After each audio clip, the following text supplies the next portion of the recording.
Now let's talk about another reaction that Friedel-Crafts explored, and that is acylation. It's possible to add an acyl group onto an aromatic ring. So in general, we'll start off with an aromatic ring, and we'll add an acid chloride, which can also be called an acyl chloride because there's an acyl group on it.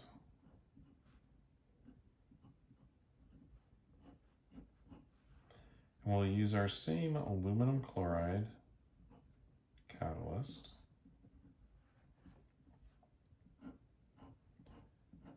And in this case, we will acylate the benzene.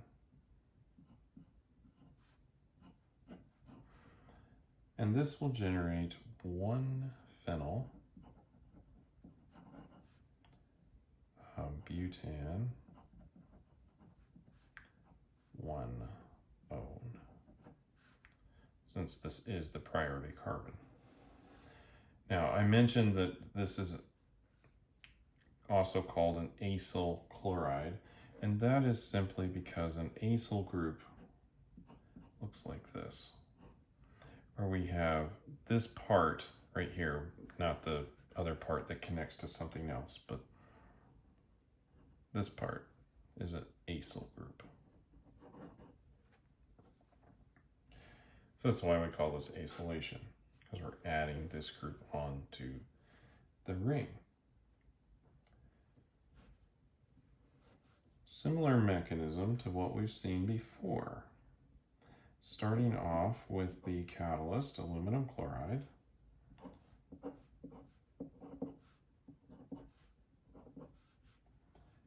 We generate an acylium ion coming up here. Maybe I'm getting a little ahead of myself.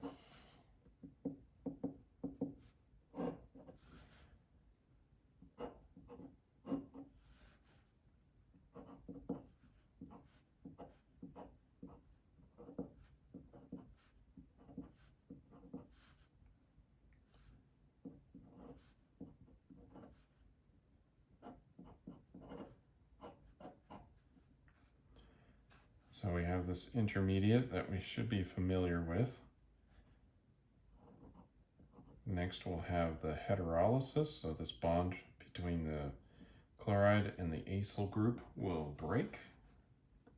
That will generate the acylium ion.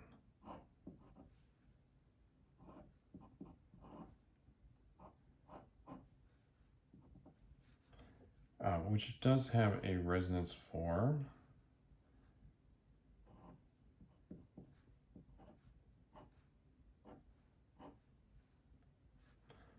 With the plus charge up on the oxygen.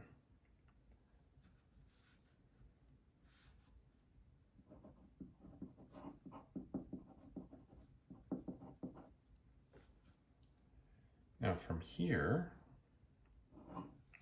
we will have the benzene ring attack, just like we've seen in the other reactions.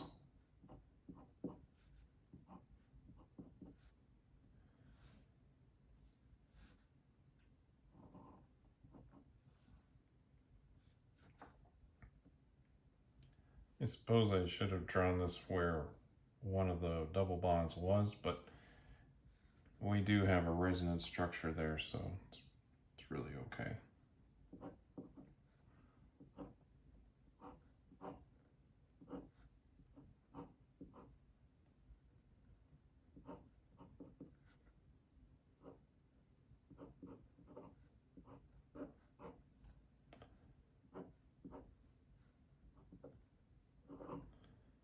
So we've generated this intermediate. And of course we do have some of that aluminum tetrachloride hanging around. And we'll use that as our base.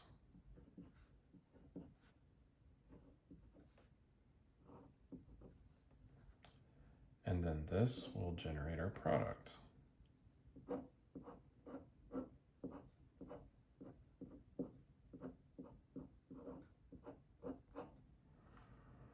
plus aluminum trichloride, or just aluminum chloride, and HCl, right? Now, this is a pretty powerful reaction. It's quite useful. As you know, we can do a lot of reactions with ketones.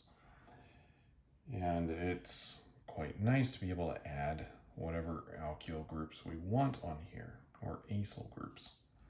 Now, one of the limitations that we had with the Friedel-Crafts alkylation was that it was difficult to form a primary or have the straight chain, right? So that would require a primary carbocation.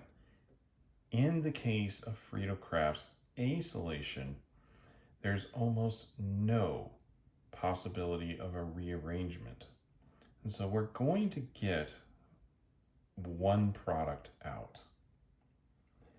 And this could be quite useful because we can, if we do want to make this product,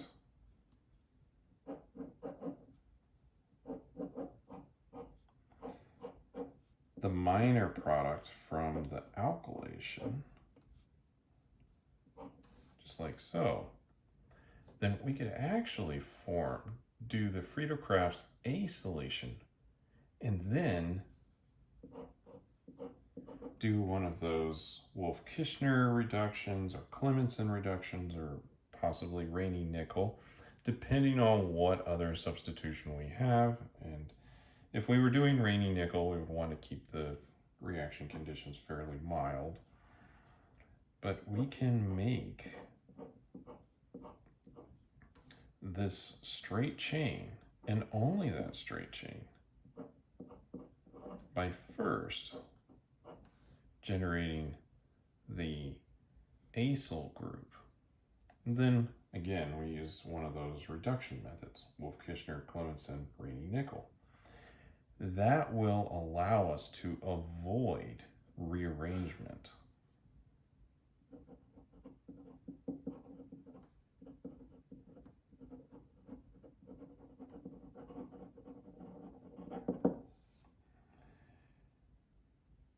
Now, we can also do these reactions using acid anhydrides.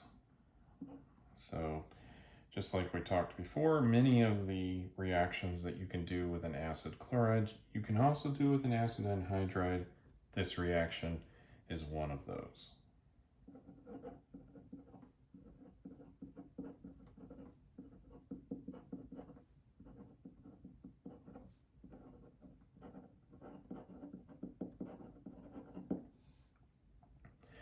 In this case, you will generate the acyl product and the corresponding carboxylic acid. Now, you can't just do this with any acyl group. Most of them you can, but the formulate group has to be done special. And that's just simply because generating this reagent, the formate,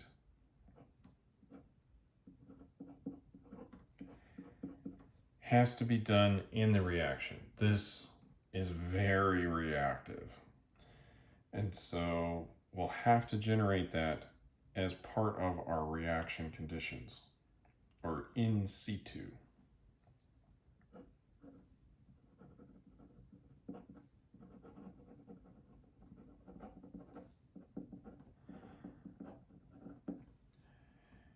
There is a reaction that does this.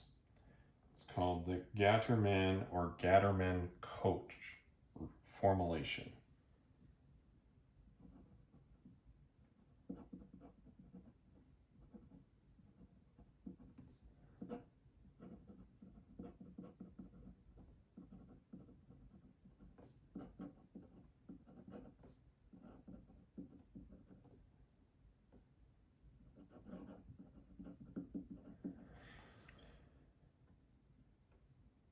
So I'll just briefly mention this here. There's a lot more to it, and the mechanisms are quite a bit different than what we're seeing up here. And they can vary based on what substrate you're actually doing this with. And so you probably just have to realize that going over the mechanisms of these reactions is probably out of the scope of this video.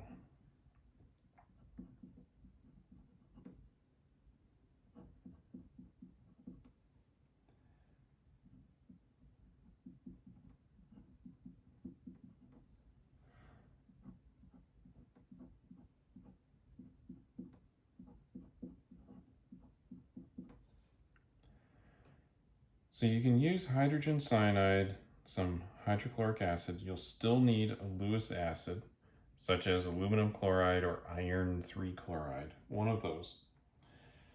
And then what this actually does is it forms the imine hydrochloride intermediate, and then you'll hydrolyze this to form the formulation.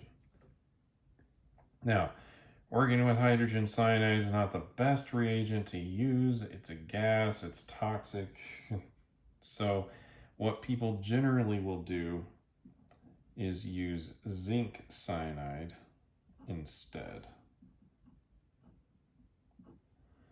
They'll generate it. So they're actually generating this reagent in situ.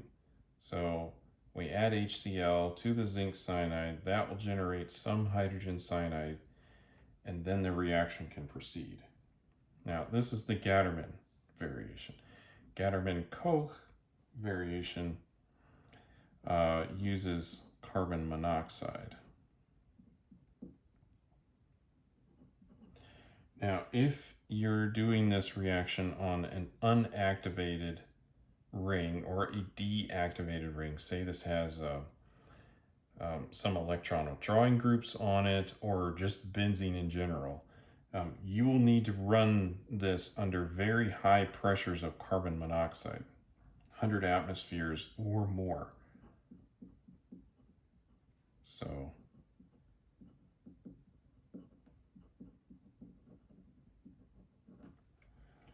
and of course you will still need the Lewis acid. You'll generate the same product. Of course, this process has a little better atom economy. If this ring has electron donating groups on it, then you can run this at atmospheric pressure or much lower pressure. Anyway, that's just a little extra on formulation. In general, though, the Friedel-Crafts Acylation is relatively simple. Pick whatever acyl chloride you would like to add to a benzene ring and make sure that you're adding the catalyst, Lewis acid catalyst. This can be very advantageous because this process will avoid any rearrangements. So the expected product will be the one we get. It's also possible to do this with acid anhydrides. And if you need to do a formulation, that is generate the aryl aldehyde, then you'll need to use a special reaction to do so.